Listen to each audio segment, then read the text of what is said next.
Welcome back to Streamers Reloaded, my name is Tom and let's get right into the news. So it's been a couple weeks since the last episode, so getting back into the groove of things, I'm only going to be covering the last week of news. So let's begin with one from the ban queen herself, IndieFoxx, who last Wednesday tweeted out saying, "I'm really confused, 3 days seems excessive. It's not in the community guidelines, but I didn't do any of these. Maybe VIP for 100 gifteds, but that isn't against the TOS. VIP is not mod. It's a vanity badge dedicated to top donors. Based on this, I'm confused." The ban email below states that Indie received a 3-day ban for selling Twitch services or features. As stated in the tweet, she was selling VIP badges, which is a diamond icon that shows up next to your name in chat. It's commonly known you're not allowed to sell these, but that's what Indie was doing. This goes further, as in the replies, people are pointing this out, saying, "It's literally in the TOS. VIP is a Twitch feature," which stated at the bottom, "Reselling Twitch services or features, such as moderation status, is bannable." And Indie doesn't agree with this, saying, "It's not a Twitch feature, it's an icon. It literally does nothing for a person." So the ban was for selling Twitch services, and the connection made was that she was selling this VIP badge. Indie says trading this badge for subs isn't selling Twitch services, but the replies say it is. That is it though, this ban was only 3 days, so Indie is now unbanned.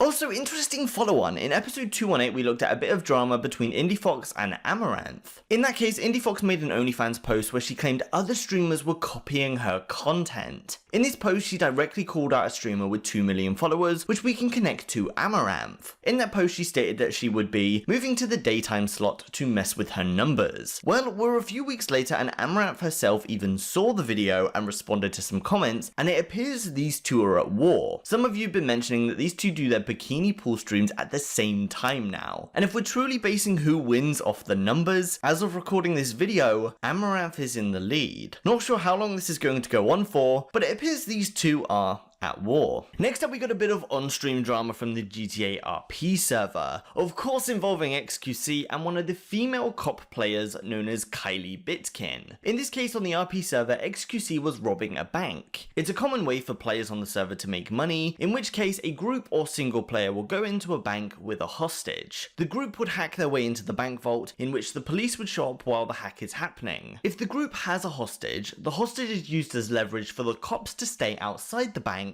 as well as being used as leverage to get out of the bank with the money and drive away. The police would then chase the group, and if they get away, they win, and if they don't get away, they're arrested and lose. In this case, xQc was robbing a bank and had a hostage. But this didn't stop the police, and specifically KylieBitKin, from walking in and ending the robbery. Oh my god, he's good with those hands. I see moving! Stop it! I see moving! Stop! Angel, can you speak up so we can hear you? Yeah, what's that?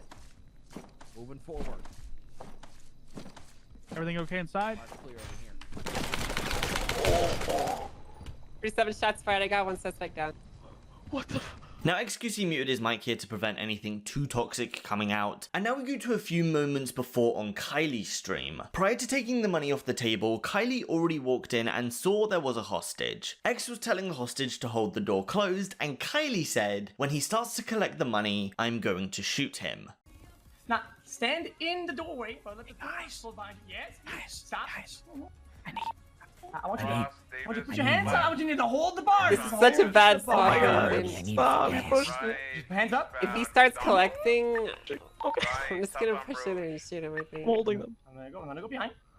Officer, Right, Yes. westbound Carson. I need you. So that's exactly what happened, and this is simply seen as not the way a robbery is supposed to go. X got a little mad on stream, but made it very clear to his stream, telling his viewers not to hop to Kylie's stream and start shit talking. That didn't work, and we then had a group of people going over to Kylie saying that what she did is wrong and the robbery should not have gone like that. And Kylie backs it up, saying that this is the way it's supposed to go. You know what's funny, chat? I think what's really happening is people are shocked to see how the response of these banks is actually supposed to go. People are, chat viewers are just fucking shocked to see it actually done correctly for once. I think that's what's going on here. Of course, the chat hoppers went even further and Kylie shared one of the comments on stream, and also the same thing happened going over to Twitter. But heading on to the outcome for this one, a lot of xQc viewers stood by the idea that Kylie should not have ended the robbery. So the outcome to this one is, the admins agree with xQc, and Kylie ended up receiving a ban, saying, "Hey guys, catching a 3-day vacation from the server. Going to speak with the admins tomorrow and get more information, and see what I can do to make things better. Like I said, all love and no hate. We'll share more info when I have it. Also, please don't send any hate to the admins of the server. They've made a tough decision, and even if you disagree with them, that doesn't make it okay to flame/insult them. Spread love, life is too short for hate." So that's where I pass this one off to you. This is supposed to be RP comparable to real life. The thing that went wrong was Kylie ended the robbery, but should that have happened or not? Leave your thoughts below. Next up we got the Ludwig Subathon, finally coming to an end. As a reminder, Ludwig began a stream where a timer was counting down, and once it hit 0, the stream would end. But for every sub or $5 donated, this timer would go up by 10 seconds. It was expected to end pretty quickly, but lasted a full month. So we've got a few things to go over. The biggest piece of news stemming from this is the unbelievable happened. Ninja's subscriber count record of 269,000 from his peak in the Fortnite era has been broken, which has now been broken by 14,000 by Ludwig with 283,000 subscribers. There were a few moments throughout where the stream almost ended. In one case it got down to 1 second left before blowing up to a few hours shortly after. Also, as Ninja's record has been broken, Ninja has also said, "Records are meant to be broken. I would be lying if I said I wasn't a little sad, but congrats Ludwig on holding the new sub record on Twitch." So some other things stemming from this, Slime, Ludwig's manager, said the total mod payout came to $167,000. Then one of Ludwig's mod came out and shared they were able to pay off their entire credit card debt with the money from the stream, which is pretty cool. And Dexerto also said that the stream made a total of 1.6 million, of which 206,000 goes to Ludwig himself, and above all else, 360,000 is going to charity. Now coming to the last few seconds of the stream, Ludwig this time decided to do a fade out to prevent people donating and subbing at the last second again.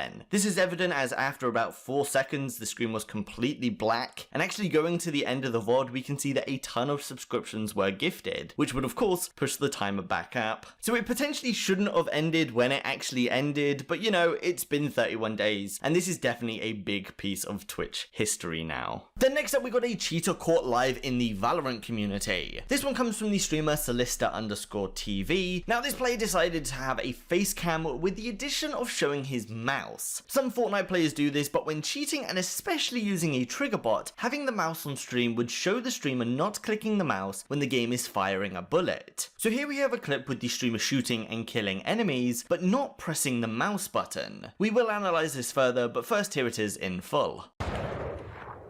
It's so scared. Haven't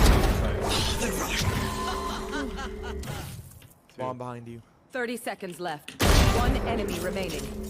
So slowing it down a bit, we have a shot which was a miss, followed by a shot with no mouse click, and then some healing, and a further shot to the head with no mouse click. So the obvious cheat that's going on is a trigger bot, which has the purpose of automatically shooting when your aim is on an enemy. Now a bit of live justice, this game was suspended and the streamer's Valorant account was banned live.